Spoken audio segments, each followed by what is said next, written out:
Good afternoon. At least 3 men have been killed and a number more have been arrested in the assassination of the president of Haiti last week. 8 former members of the Colombian military, as well as 2 American citizens, are among those who have been arrested in suspicion suspicion of being connected with the assassination. We also have President Biden signing an executive order calling on the restoration of net neutrality. This would prohibit internet service providers from charging customers extra for access to special services or to competitors such as Netflix or YouTube.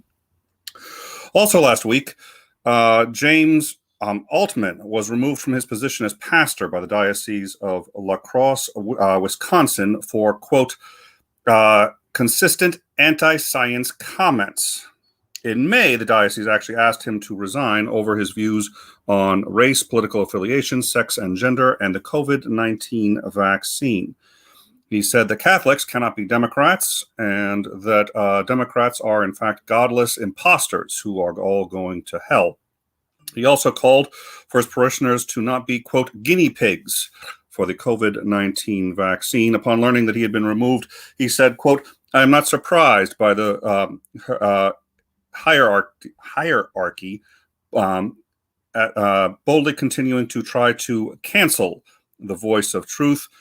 As the bishop stated publicly, I speak the undeniable truth. Unfortunately for the corrupt hierarchy, I will not be silenced by arbitrary decree.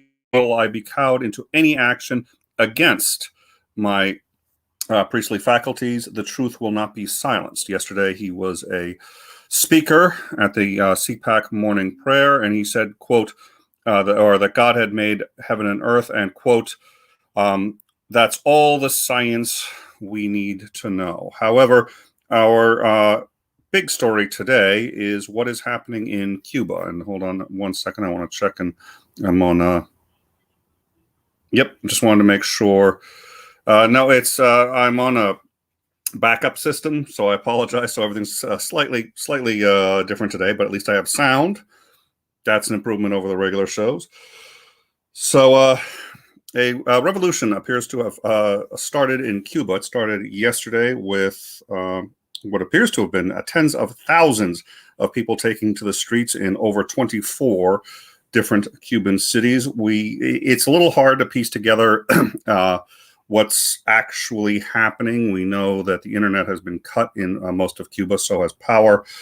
But there does appear to be a revolution. Yesterday, President Biden said, quote, we stand with the people of Cuba. Again, tens of thousands of people chanting, quote, we are not afraid. Now, the government has deployed at least what appears to be a paramilitary organization, the Black Berets. The Black Berets appear to be firing lethal munitions into the crowds. They're using live rounds. We have numerous reports of injuries. We also have unconfirmed reports of Cuban exiles landing in Cuba to participate in the protests. This is rather extraordinary. It suggests that at least part of this may have been planned in advance. It also suggests that they think there is a very good chance this will succeed because these exiles could face imprisonment or even death for being in Cuba. So the fact that they have landed suggests to participate in these protests suggests that they believe that these will work. In fact, we also had reports that Raul Castro had fled Venezuela. We now are pretty confident that, in fact, he has, and that key members of the government have also fled Cuba. Raul Castro is now purported to be in Venezuela. Apparently at a meeting with the higher levels of the military. We don't know what the topic of that meeting was, but I have to believe that they refused to back a bid of his to stay in power. There's no other real reason for him to flee the country.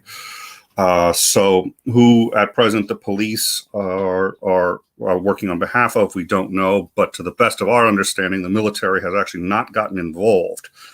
So the military has not chosen a side. It is not either helping the protesters or interfering in any way, at least not to the best of our knowledge. So this suggests that they refused to support a bid by him to stay in power. Now, The obvious question is why, and why now? The pressure that COVID-19 had put on the healthcare system is certainly part of it. Also, we believe it may have had something to do with recent revelations that he had been directing government spending into foreign investment, well over investment in local healthcare. I think, if I remember correctly, it was by an order of 12-1. So I imagine that probably upset a number of locals, as well as a posh living style, including Castros' son having an Instagram account in which he posted himself on a yacht and living the high life. We believe that these sort of combined, at least, were instigators of what appears to be a revolution and a attempt to oust them from power. Again, this started yesterday, and it appears to have gone rapidly. We don't know a whole heck of a lot. Much of what we're hearing is innuendo and what we can catch on social media. There's been a lot of imagery on social media of the protests themselves, also of injuries.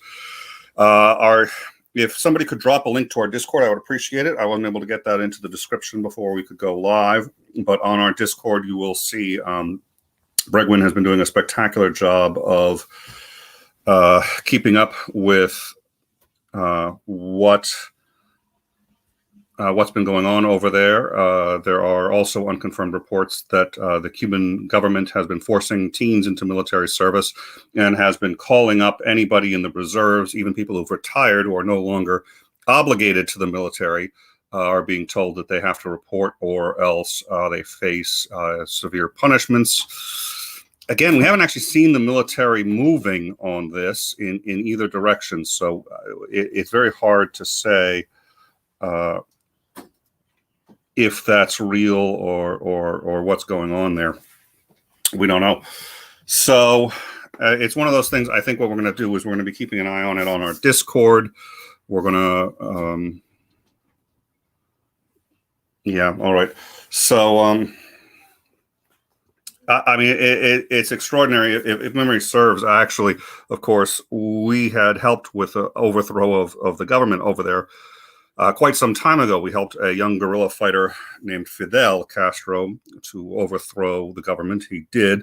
We had assumed that he would pick a democratic form of government and that he would ally himself with the U.S., and come to find out he allied himself with the Soviet Union, who was our biggest enemy at the time, for lack of a better word, in the Cold War. This dramatically changed the spheres of influence and the power structure on the entire planet, and it put a Soviet satellite state in striking distance of the United States, very much as Turkey was in striking distance for us in the against the Soviet Union. So this is also what led, of course, to the Cuban Missile Crisis, a 13-day nightmare in which the world very nearly was destroyed. Nonetheless, that's sort of the background. We've been trying to kill Fidel ever since then. Fidel actually, depends on who you ask, made a number of positive changes for the citizens, and for much of the time was well liked. We tried to assassinate him more than once. Also, the Bay of Pigs failed invasion attempt. We've been trying to overthrow them for quite some time. Dissidents in Florida have been trying to overthrow the government in one way or another. People who flee Cuba usually end up in Florida, simply because it's the easiest place to get to. You can actually get to Florida with a rowboat from Cuba if you are. It's actually not that hard. So what we're looking at now is the fact that dissidents have arrived on the same day that this occurs suggests to me that this was planned, probably planned by both former or expatriates or exiles from Cuba, and or obviously people still in Cuba. Again, the green screen is down. Yeah, we're broadcasting from somewhere else. Everything is all the services. This is our remote setup. So, yeah, I think that's about it. I'll do a rundown, I think, in 1 second. Let me see if I can get an invite to the Discord, and if I can drop that myself. Yes, okay, I should be able to drop that myself. So let me get an invite here. I do apologize. So I happen to be out of town, and I did bring something I could broadcast remotely from on the off chance that there was some big news of some kind, and then what do you know? So, oh, there we go. So let me see if I can get the Discord link. This wasn't.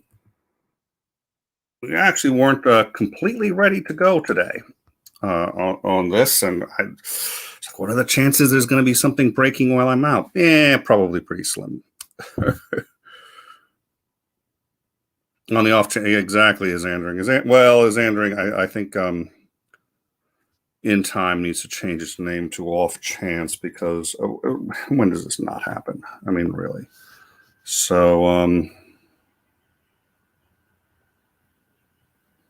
what I'm going to do right now is see if I can snag the Discord link. I just need to be able to log into Discord on this device. I'm in on another device, but that's not going to cut it here. So, and it looks like I'm in, so I'm going to snag a link. This link is, it'll only work for 7 days. It's the best I can do right now. So anybody who's interested in following up, Bregwin's been doing a spectacular job of keeping the news updated on the Discord. I'm also going to see if I can fit that into at some point into the description. Yeah, let me put that in there. Then I'm going to do a rundown, and we will move on, because I know everybody has loads to do today, myself included. So we do appreciate your patience. Thank you all very much. And Bregwin's been doing an amazing job following this, and she's been in the breaking news section the news sharing section on the Discord, keeping up with what's going on. It's going to be a long haul situation one way or another. I mean, we're talking at least several days. So, yeah. Hello, Christina. Good to see you. So, just as a quick recap, what we have here, the top stories. I want to make sure I cover everything, because there's been a number of interesting ones. Biden has signed an order that is going to be restoring net neutrality. It's an executive order. Calling for, I don't know how much authority there is behind that, but net neutrality, the idea behind net neutrality was that you could not have ISPs under any guise increasing or decreasing traffic to competitors, to other sites, and then requiring you to pay extra to get more money for those. Now, the companies like AT&T reframed this as, well, we charge extra so that we can improve your bandwidth. But this really wasn't what they were interested in doing. They were interested in partnering with services like Google and YouTube, getting kickbacks from Google and YouTube, and then charging customers extra, or being able to offer improved services, saying, well, we can do this extra.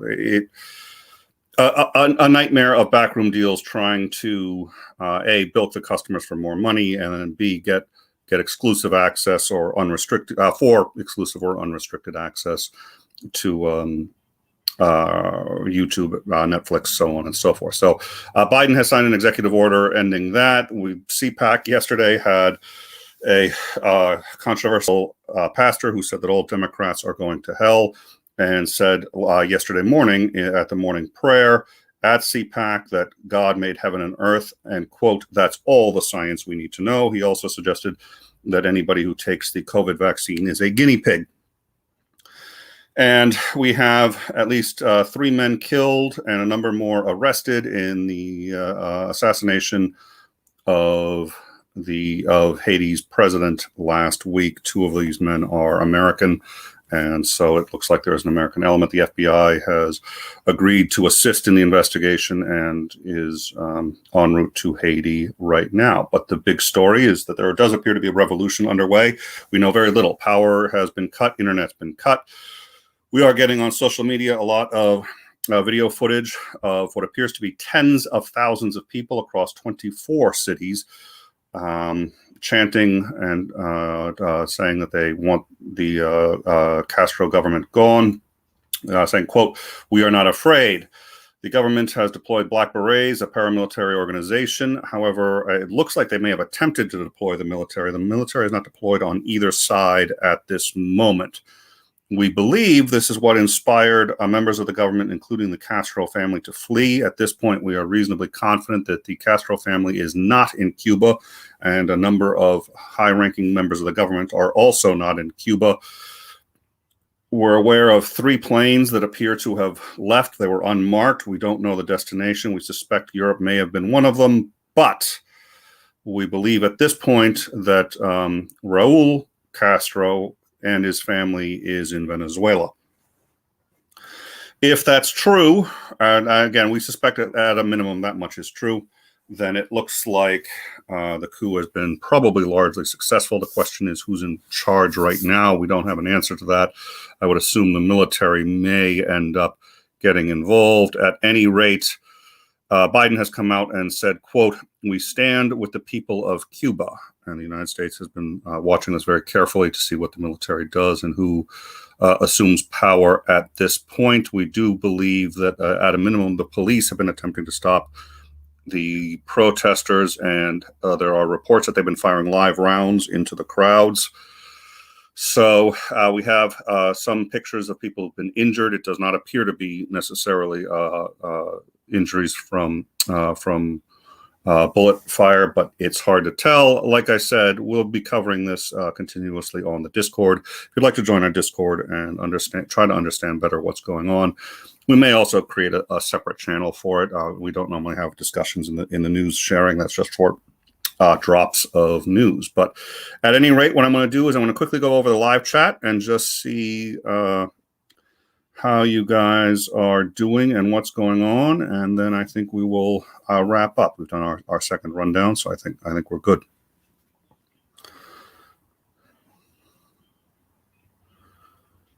I think a better explanation of net neutrality. Well, since that isn't the primary story for today, I suspect you, in fact, I know you could do a much better job, Porpoise, of explaining it than I can. Net neutrality, I can do a decent job, which is what internet service providers wanted to do, was to throttle bandwidth to certain services like Netflix or YouTube, and then have people pay extra to get the full speed on that.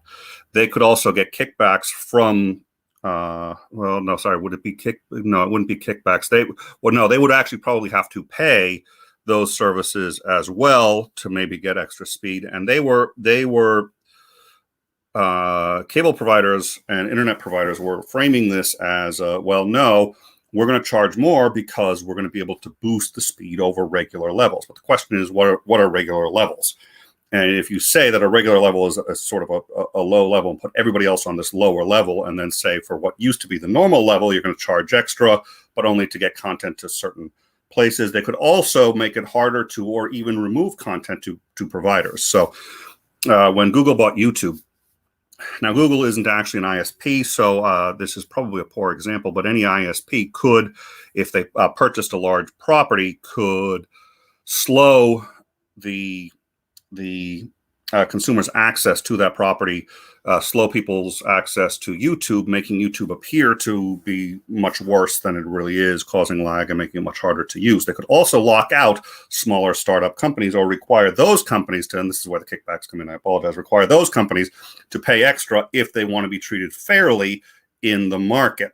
So if you're starting a new company that somehow competes with anything that the ISP might be vested in, you would actually have to pay that ISP extra just to have standard access for your customer base to reach your, and the idea behind net neutrality was to eliminate all of that, and no ISP can speed up or slow down any traffic based on its destination. So nobody can sit there and say, oh, you're using YouTube, we're going to slow it down. So that's the idea. AT&T argued famously that, oh no, they only have an interest in speeding it up. Yeah. But I think Porpoise, if the other thing is I'm going to be unavailable for most of the rest of the day, but maybe Porpoise can go into the lounge on In Time and explain that better to other people. But Oh, yeah, oh, that's true. Yes, Google does. So, and net neutrality is extraordinarily important because the end result is going to be you're going to fracture the internet, and you're going to have big corporations that are going to control huge pieces of it and limit access to everybody else's and make it either extremely expensive or just inaccessible. And then you're going to have internet countries essentially if it's not stopped. I think that's sort of where you end up in 20 years if you don't have net neutrality. So I think it's marvelous that Biden put that back. So yep. So I think that's it. And again, we don't have a lot on Cuba, but it looks to me from where I'm sitting that it's been a successful revolution. Now the question is who's in charge. Since I haven't heard a name of any revolutionary who's been running this, it may go to the government. I do know that what was it? Was it the which party offices? A number of party offices in the what was it? Were it may have been the Communist Party office was taken over by protesters, and that's another. That's a pretty good sign that they have pretty much control of most things at this point, uncontested. Like I said, it looks like the police are offering some resistance, but not a lot. It is with live rounds, which is of course very concerning. It also makes it look to me like they were caught completely off guard by all of this. So, and that's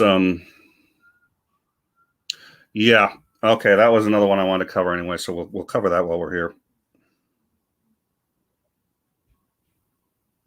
Yeah, Comcast gave priority to their video streams. Yeah, well, limiting YouTube. That's right. Thank you. That's a perfect example. That's another. Yeah, so Comcast would give higher bandwidth to their own streaming services as opposed to YouTube. And yep.